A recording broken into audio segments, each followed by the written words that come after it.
Tumarabunku. Wasu mahara sun kai farmaki kan jama'a kasuwar Dindango da ke karamar hukumar Karan Lamido a jihar Taraba.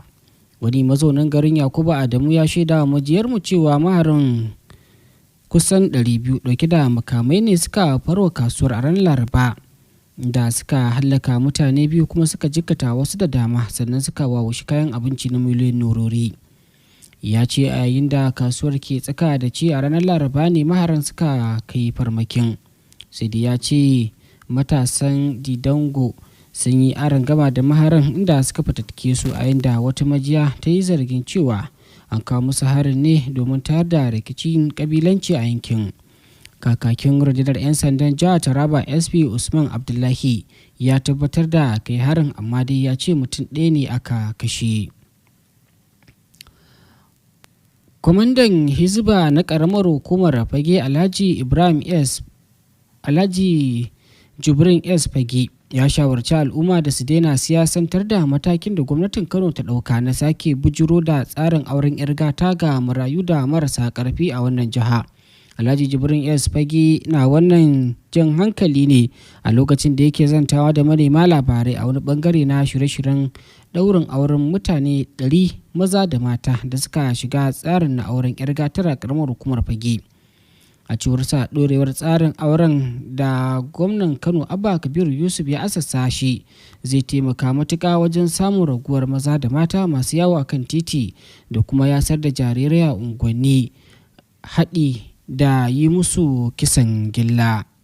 Abin da ya rage ba mu ba su ba, kayan ɗaki ne ya rage ba mu ba su ba. Bisa umarnin babban kwamandan Hizba na jihar Kano ba za mu ba su kayan ɗaki ba sai mun san ga inda ɗakin amarya yake, sai mun je mun tabbatar, sai an kai, sai mun sa wakilan mu 'yan Hizba mata suna supervision akan wannan kaya da za a kai wa ita amarya, saboda kada wani abu ya biyo bayan abin da muke jin labarai haka a cikin gari. To kaya na hukumar Hizba ne, su ma'aurata an ba su, ba abin da za mu nema mu rasa a cikin wannan kaya. Kuma idan wani abu ya taso wanda ya shafi wannan ma'aurata ba fata ake ba, to hukumar Hizba za su zo. Zaman mace da namiji, miji da mata, wannan sai Allah. To in wani abu ya taso ba wai fata ake ya taso din ba, hukumar Hizba za su zo su gabatar dan a shiga a bincika a ga menene abin da ya taso.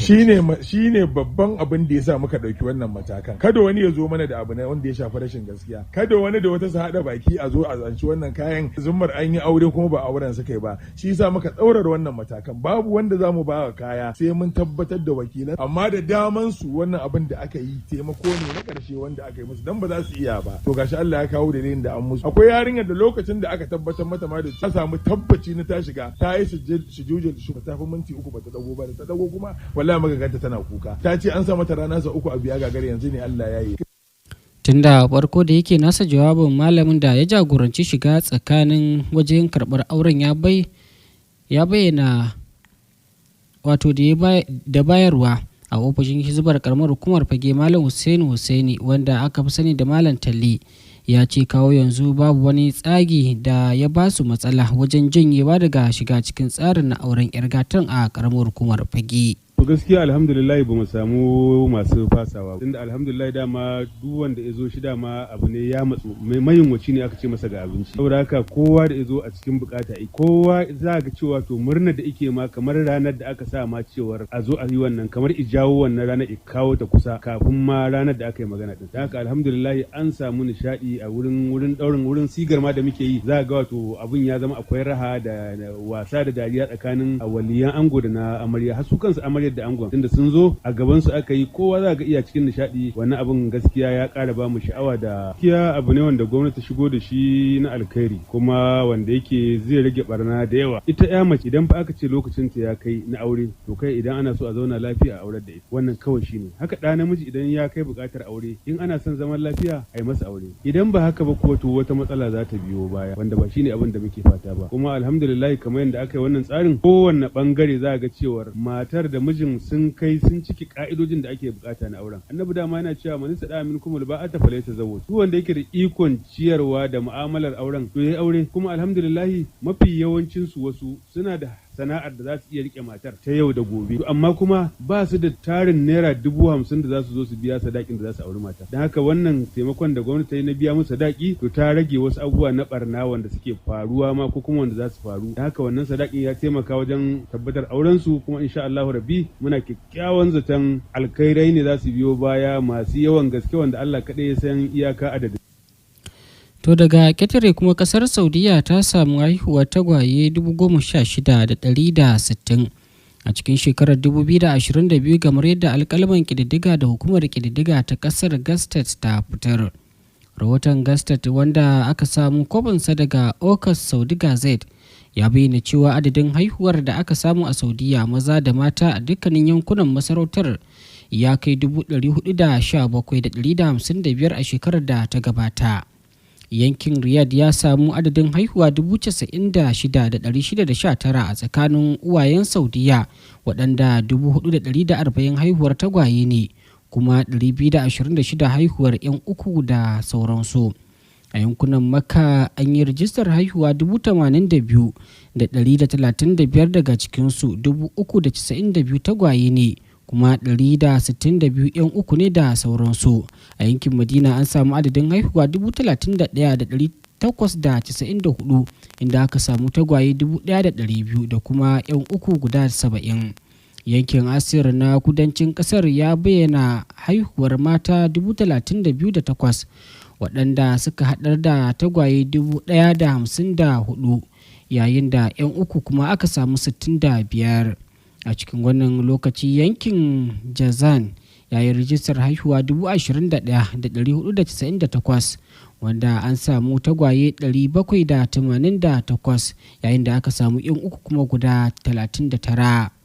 Dangane da yankin Al-Qasim an samu adadin haihuwa 19,714 da suka hada da haihuwar tagwaye 658, yan uku aka samu guda 43 da dai sauransu, yayin da yankin Tabuk da ke arewacin kasar ya yi rijistar haihuwa 15,658 da suka hadar da tagwaye 584 da yan uku guda 17 da dai sauransu. An ɗaure matar tsohon shugaban ƙasar Gabon Ali Bongo Ondimba a gidan yari, kamar yadda lauyanta ya shaidawa kamfanin dillancin labarai na AFP. Ana zargin Sylvia Bongo ne da laifin wawure dukiyar jama'a. An ambarar da gwamnatin mijinta a ranar 30 ga watan Agusta.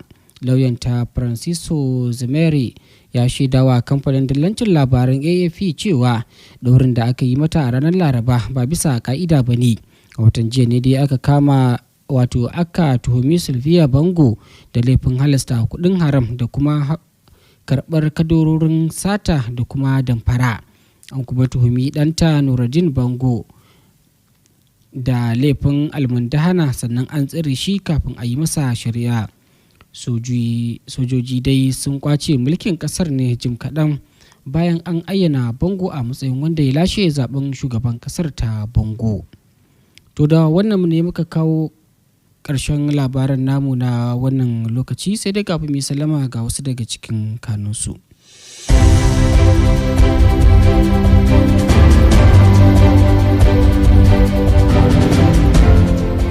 Tun da fari kun yi cewa shugaban ƙasa Bola Ahmed Tinubu ya naɗa sabon shugaban hukumar EFCC. Da ko UNICEF ta ce yara mata miliyan 7.6 ne ba sa samun zuwa makarantu a ƙasar nan. Da kuma kwaje cewa cutar mashaƙo wato diphtheria ta kashe mutane 600 a Najeriya. Adadin 'yan uwa abokan aiki za mu kare wannan shirin namu, wanda suka haɗa kayan kiɗa domin fitar da wannan sautin shine Ibrahim Hassan Muhammad, ni kuma da na fitar na tace da komai na seta komai da komai ni ne Nura Bashir Abdulmumin. A madadin abokin aiki za mu gimtsa shirin namu daga nan Abubakar Hassan Muhammad.